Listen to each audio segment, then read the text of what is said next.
జై సోమనాథ్ 103 క్రితం తర్వాయి భాగం. లోపలి కోటలో కాలు పెట్టగానే సర్వజ్ఞులో నవచైతన్యం ప్రవహించింది. తన మందిర సభామండపంలో ఉన్నంత వరకు తాను దీనుడు కాడు, దళితుడు కాడు.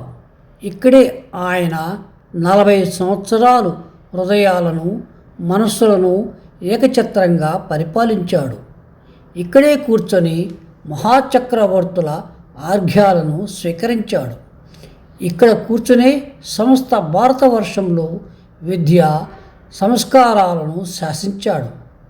ఇక్కడే ఆయన లకులేశ భగవానుల ఉత్తరాధికారి అయినాడు.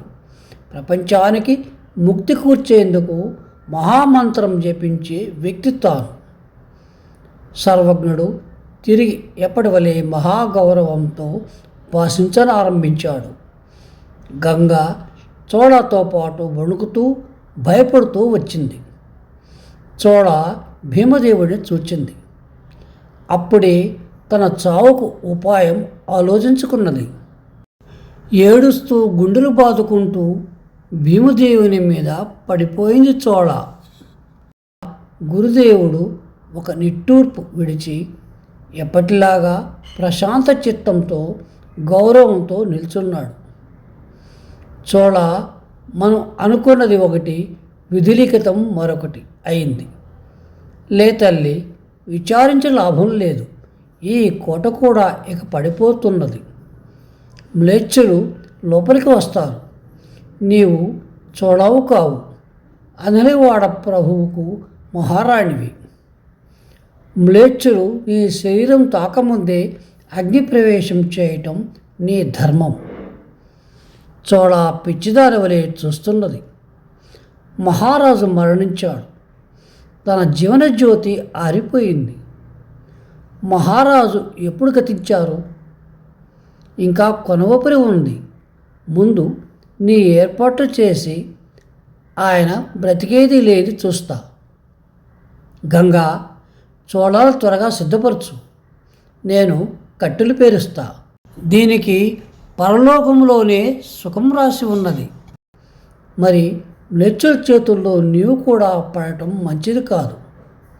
ఇక త్వరపడు. నా చావుకు అగ్ని అవసరం లేదు సర్వజ్ఞదేవా. చింతించకండి. భయపడి అక్కడే పడి ఉన్న ఒక సాధువుని పిలిచి సర్వజ్ఞులు కట్టెలు తెప్పించి తన చేతులతో చితిని పెరిచాడు. గంగ చోళ శరీరానికి గంధం పూసింది. చోళ కన్నీరు ఎండిపోయింది. ఒక యంత్రంలో ఆమె గురుదేవుని ఆజ్ఞలను పాలిస్తున్నది. పరమేశ్వరుని దగ్గరకు వెళ్ళి పాదాలు స్పర్శించి భీమదేవుని దగ్గరికి వచ్చింది. ముఖంపై రక్తంతో పిడిచలు కట్టి ఉన్న వెంట్రుకలను పక్కకు నెట్టి అరచేతితో ముఖాన్ని తుడిచి చాలాసేపు ఆయన ముఖం వైపు చూస్తూ కూర్చున్నది. ఆమె శవప్రాయంగా అయిపోయింది. ముఖం వివర్ణమైంది. గుడ్లు స్థిరమై గాజు పెంకులోనే కనిపిస్తున్నాయి. ఆమె భీమదేవుని పాదధూళి శిరస్సున ధరించింది. గంగ పాదాలకు నమస్కరించింది. గురుదేవులకు ప్రణమిల్లింది. గురుదేవుడు మహాశాంతంగా గంభీరంగా విరాజిల్లుతున్నాడు. నెమ్మదిగా చితికి నిప్పండించడానికి కట్టెలు వెలిగించాడు. ఇంతలో విమల మంత్రి రూపుతూ పరిగెత్తుకు వచ్చాడు. అతనికి కూడా 1-2 గాయాలు తగిలాయి. గురుదేవా, ఆగండి. వెంటనే ఇక్కడి నుంచి పారిపోవాలి. లోపల కోట కూడా ఒక గడియలో పతనమవుతుంది. తర్వాత మందిరం కోట పడిపోవటం ఎంతసేపు? మందిరం కోట త్వరగానే పతనమవుతుంది. నిజమే, చోళాను అగ్నిప్రవేశం చేయించని తర్వాత అమీర్ను కలుసుకునేందుకు నేను సిద్ధమే. అయ్యో, అదేమిటి, మహారాజులు గతించారా? ఇంకా లేదు. మరి 1-2 ఘడియల్లో విమలుడు గట్టిగా పెదవి ఖర్చుకున్నాడు. ఏడ్చేందుకు కూడా అది సమయం కాదు. కానీ గురుదేవా, మీరైనా వెళ్ళిపోండి. నా ప్రభు ఎక్కడ ఉంటే అక్కడే నేను మొదటే చెప్పానుగా విమల. విమలుడు నిట్టూరుస్తూ మహారాజు పాదాల మీద వాలి నమస్కరించాడు. ఇంతలో సామంతుడు హఠాత్తుగా పరిగెత్తుకుంటూ వచ్చాడు.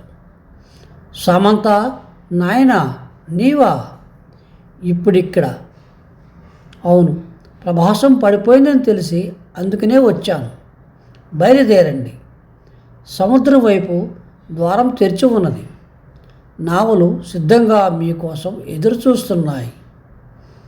నాయన, నీ శౌర్యానికి అంతులేదయ్యా. చోళ, పరమేశ్వరునికి నీవు అగ్నిలో ప్రవేశించడం ఇష్టం లేదు. సామంత, మహారాజును కూడా తీసుకుని వెళ్ళు. బతికి బయటపడితే ఏనే తిరిగి ప్రభాసాన్ని నిర్మిస్తాడు. త్వరగా త్వరగా. విమల, నీవెక్కడికి? లోపలి కోట కాపాడటం నా విధి సామంత. కాదు కాదు, నాతో రా. భీమదేవులు జీవిస్తారు.